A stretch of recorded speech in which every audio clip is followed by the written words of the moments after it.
PM Kusum ఇది రెండో కార్యక్రమం. ఇక్కడ వాళ్ళందరినీ ఒకటే కోరుతున్నాం. ఈరోజు 3,85,000 పంప్ సెట్స్ దీన్ని పెట్టాలనుకున్నాం.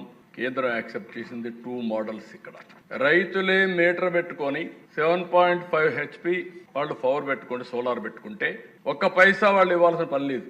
మనమే డబ్బులు ఇస్తాం. మీటర్ పెట్టుకోవాలైతే వాళ్ళు కరెంట్ ఉత్పత్తి చేసి వాళ్ళు ఎంతకాలంతో వాడుకొని మిగిలిన కరెంటు గ్రిడ్కి ఇవ్వచ్చు. లేదు వాళ్ళు ఇంటికి వాడుకుంటామంటే ఇంటికి కూడా తీసుకెళ్ళచ్చు. ఇక్కడి నుంచి కాదు ట్రాక్టర్ కూడా మేము ఛార్జ్ చేసుకుంటామంటే ట్రాక్టర్ కానీ వాహనాలు కానీ ఛార్జ్ చేసుకోవచ్చు. వాళ్ళకు అవసరమైన కరెంటు వాడుకొని మిగిలిన కరెంటు మనకి ఇస్తే తీసుకుంటాం. మళ్ళీ అతనికి కరెంట్ లేకపోతే మళ్ళీ కరెంట్ ఇస్తాం. ఈ విషయం మీరు గుర్తుపెట్టుకోండి. రైతులందరికీ విజ్ఞప్తి చేస్తున్నాం. ఇది ఒక అవకాశం. మీకు కరెంటు ఛార్జీలు కట్టే పరిస్థితి లేకుండా మీరే కరెంటు ఉత్పత్తి చేసుకునే అవకాశం వచ్చింది. మీరేం కష్టపడక్కర్లేదు. మీరు ఇచ్చేది అక్కడ భూమి మాత్రం మీ ఇంటి దగ్గర పెట్టుకుంటారు. దాన్ని సక్రమంగా చూసుకుంటారు.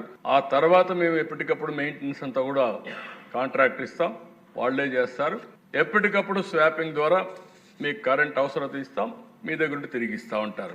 అయితే ఇది రావడానికి కొంతమంది ముందుకు రారు కాబట్టి ఇప్పుడు ఏం చేశామంటే దగ్గర 1327 మెగావాట్లు 3,85,000 పంప్ సెట్స్ సమానంగా రాష్ట్రం మొత్తం అమలు చేయబోతున్నాం. దీనికి దగ్గర కేంద్ర ప్రభుత్వం 1,05,00,000 రూపాయలు 1 మెగావాట్కి సబ్సిడీ ఇస్తున్నారు. అంటే 1,393 కోట్ల రూపాయలు కేంద్రం సబ్సిడీ ఇస్తుంది.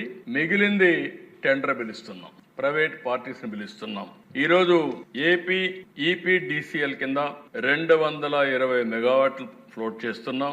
దీనికి దగ్గర equivalent 49,533 agriculture pump sets. AP SPDCL 751 మెగావాట్లు ఫ్లోట్ చేస్తున్నాం.